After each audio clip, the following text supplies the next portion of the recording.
ನನ್ನ ಹತ್ರ ಇರುವಂಥದ್ದು ಸ್ವಲ್ಪ ಆಗಿರ್ಬೋದು, ಅದನ್ನು ಹೆಚ್ಚು ಮಾಡೋದು ದೇವರ ಕೈಯಲ್ಲಿದೆ. ದೇವರು ಅದನ್ನು ನಮಗೆ ಜ್ಞಾನ ಕೊಟ್ಟು ಅದನ್ನು ಅಭಿವೃದ್ಧಿ ಮಾಡಿಸ್ತಾರೆ. ಅನೇಕರು ನಾವು ಬಿಸ್ನೆಸ್ ಅಲ್ಲಿ ಕೈ ಹಾಕ್ತೀವಿ, ದೇವ್ರ ಜ್ಞಾನ ಕೊಟ್ಟರೆ ಅಭಿವೃದ್ಧಿ ಆಗುತ್ತೆ.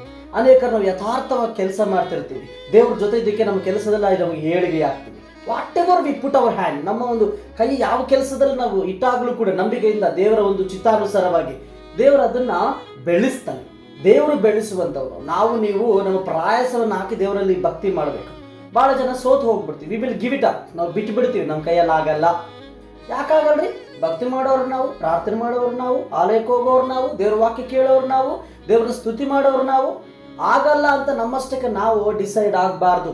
ದೇವರು ನಮ್ಮನ್ನ ಸಾಧಕರು ಎಂಬ ಒಂದು ವಿಶೇಷವಾದ ಸ್ಥಾನಮಾನದಲ್ಲಿ ನಡೆಸುವಾಗ ಇನ್ನೊಬ್ಬರಿಗೆ ನಾವು ಒಂದು ಮಾಡೆಲ್ ಆಗಿ ದೇವರು ಇನ್ನೊಬ್ಬರು ಮಾತನಾಡಬೇಕು ನಮ್ಮ ಒಂದು ಜೀವಿತದ ಬಗ್ಗೆ. ಏನಪ್ಪ ಇವರು ದೇವ್ರ ಮಕ್ಕಳಾಗಿದ್ದಾರೆ, ಕೆಲಸ ಮಾಡಿದ್ರು, ಕಷ್ಟಪಟ್ಟರು, ದೇವ್ರ ಜೊತೆ ಇದ್ರು, ಅದಕ್ಕೆ ಮೇಲೆ ದೇವ್ರು ಹೀಗೆ ನಡೆಸ್ತಾ ಇದ್ದಾರೆ ಅಂತ ಇನ್ನೊಬ್ರು ಗೊತ್ತಾಗುತ್ತೆ. ಹೌದಲ್ರ? ಯಾವಾಗಲೂ ನಮ್ಮ ಜೀವಿತವನ್ನು ನಾವು ಆಫ್ಟರ್ ಆಗಿ ಮಾತಾಡ್ಕೊಳ್ಳುವಂಥದ್ದು ಬೇಡ. ಎಷ್ಟೋ ಜನ ನಮ್ಮ ಜೀವಿತವನ್ನು ಆಫ್ಟರ್ ಅಂತ ಮಾತಾಡ್ತಾ ಇರ್ಬೋದು, ಮನೆಯವರಾಗಿರ್ಬೋದು, ಸಂಬಂಧಿಕರಾಗಿರ್ಬೋದು, ಸ್ನೇಹಿತರಾಗಿರ್ಬೋದು.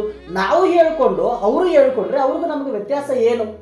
ನಾವು ದೇವರ ಮಕ್ಕಳು, ಅಲ್ಲೆಲ್ಲೂಯ್ಯ. ದೇವರ ಮಕ್ಕಳಿಗೆ ಏನು ಒಂದು ಸ್ಥಾನಮಾನ ದೇವರು ಇಟ್ಟಿರ್ತಾರೋ ಅದನ್ನ ನಾವು ಹೊಂದಿಕೊಳ್ತೀವಿ. ನಾವು ಹೆಂಗಂತಂದ್ರೆ ದೇವರ ಜೊತೆ ಇರಬೇಕು, ಸಮಸ್ಯೆಗಳ ಜೊತೆ ಹೋರಾಡಬೇಕು, ದೇವರ ಮಕ್ಕಳಾಗ ಆಶೀರ್ವಾದವನ್ನು ಹೊಂದಿಕೊಳ್ತಾ ಸಾಗಬೇಕು. We fight with the world and gain the blessings.